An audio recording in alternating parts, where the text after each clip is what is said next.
If you're a visual learner, then listen up, because the techniques that you've been using to study probably just don't work for you. Around 40% of us are visual learners, but lots of us just don't know this. If you're a visual learner, you rely on things like shapes, colours, symbols, diagrams, and illustrations to be able to learn and input some information. 1. Use a timetable to plan out your day. Visual learners really require to be able to see what their day looks like and their schedule looks like, so make sure that you've got some sort of outline of what you're doing that day.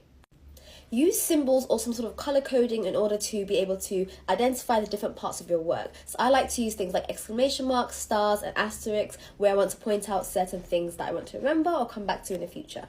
Use mind mapping when you're sorting out your work, so don't cram all the information into one space. Leave lots of white space to make sure that your mind is clear when you're visualising your information.